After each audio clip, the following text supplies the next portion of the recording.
Hi friends, welcome to Easy Kitchen Magic. ഇന്നൊരു അടിപൊളി സമൂസ തയ്യാറാക്കാം. കുറച്ച് ഗ്രീൻ പീസ് എടുത്തിട്ടുണ്ട്.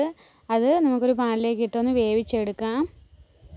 ഇതിന് വേവ് കൂടുതലായതുകൊണ്ട് ആദ്യം ഗ്രീൻ പീസ് ഇട്ടിട്ട് ബാക്കിയുള്ളതിട്ട് പിന്നെ വേവിക്കാം.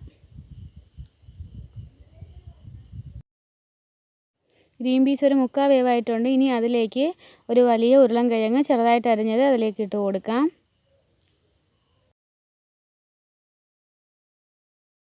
ഗ്രീൻ പീസ് ഉരുളൻകിഴങ്ങ് വേവിച്ച് മാറ്റി വെച്ചിട്ടുണ്ട്. ഇനി അതേ പാനിലേക്ക് തന്നെ നമുക്ക് ബാക്കിയുള്ള റെഡിയാക്കി എടുക്കാം.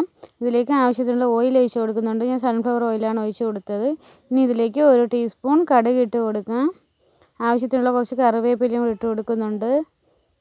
ഇനി ഇതിലേക്ക് 2 പച്ചമുളക് അരിഞ്ഞത് ഇട്ട് കൊടുക്കാം. ഒരു 4 അല്ലി വെളുത്തുള്ളി കീറിയതും കൂടി ഇട്ട് കൊടുക്കുന്നുണ്ട്. ഇനി എല്ലാം കൂടി നല്ലോണം ഒന്ന് ഇളക്കി കൊടുക്കാം. ഇനി ഇതിലേക്ക് 2 മീഡിയം സൈസ് സവാള അരിഞ്ഞത് അതിലേക്ക് ഇട്ട് കൊടുക്കാം. ഒരു 10 സമൂസയ്ക്ക് അത്രയും സവാള മതിയാവും.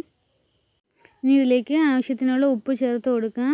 ഇനി ഇത് നല്ലോണം ഒന്ന് ഇളക്കി കൊടുക്കാം. ഇനി ഇത് കളർ ചേഞ്ച് ആവുന്നത് വരെ ഒന്ന് വഴറ്റിയെടുക്കാം. കളറെല്ലാം ചേഞ്ചായി വന്നിട്ടുണ്ട്. ഇനി ഇതിലേക്ക് 1/2 ടീസ്പൂൺ മഞ്ഞൾപ്പൊടി ഇട്ട് കൊടുക്കാം. ഇനി ഇതിലേക്ക് 2 ടീസ്പൂൺ മസാലപ്പൊടി ചേർത്ത് കൊടുക്കാം. 1 ടീസ്പൂൺ കുരുമുളക് പൊടിയും കൂടി ചേർത്ത് കൊടുത്ത് നല്ലോണം ഒന്ന് ഇളക്കി കൊടുക്കാം. ഇനി ഇതിലേക്ക് വേവിച്ച് മാറ്റി വെച്ചേക്കുന്ന ഉരുളൻകിഴങ്ങും ഗ്രീൻ പീസും കൂടി ഇട്ട് നല്ലോണം ഒന്ന് മിക്സ് ചെയ്ത് യോജിപ്പിക്കാം.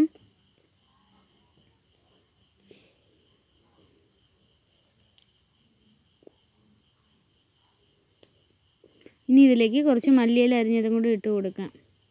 ഇതെല്ലാം നല്ലോണം മിക്സ് ചെയ്ത് മാറ്റി വയ്ക്കാം. ഇനി ഇത് ഫ്രൈ ചെയ്യാനുള്ളത് നോക്കാം.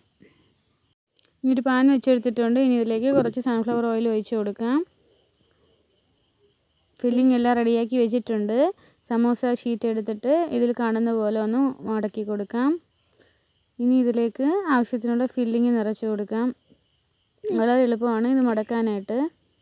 നമുക്ക് ആവശ്യമുള്ള ഫില്ലിംഗ് നിറച്ചെടുക്കാം. ഇനി ഇതിൽ കാണുന്ന കണക്ക് മടക്കിയെടുക്കാം. കുറച്ച് പച്ചവെള്ളം തൊട്ട് കൊടുത്താൽ മതി ഒട്ടാനായിട്ട്.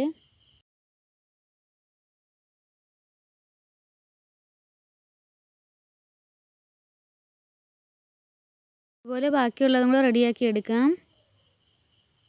ഞാൻ റെഡിയാക്കി വെച്ചിട്ടുണ്ട്. ഇനി ഒരു പാനിലേക്ക് ആവശ്യമുള്ള ഓയിൽ ഒഴിച്ചിട്ടിട്ടുണ്ട്. ഇനി ഇതിലേക്ക് ഓരോന്നായിട്ട് പറക്കി വെച്ച് കൊടുക്കാം. ഇത് ഒരു വശം ഒരു ഗോൾഡൻ ബ്രൗൺ കളറാകുമ്പോൾ തിരിച്ചിട്ട് കൊടുക്കാം. വളരെ ഈസിയാണ് ഇത് തയ്യാറാക്കാനായിട്ട്. ഇനി ഇത് മറിച്ചിട്ട് കൊടുക്കാം. നമ്മുടെ അടിപൊളി സമൂസ ഇവിടെ റെഡിയായിട്ടുണ്ട്.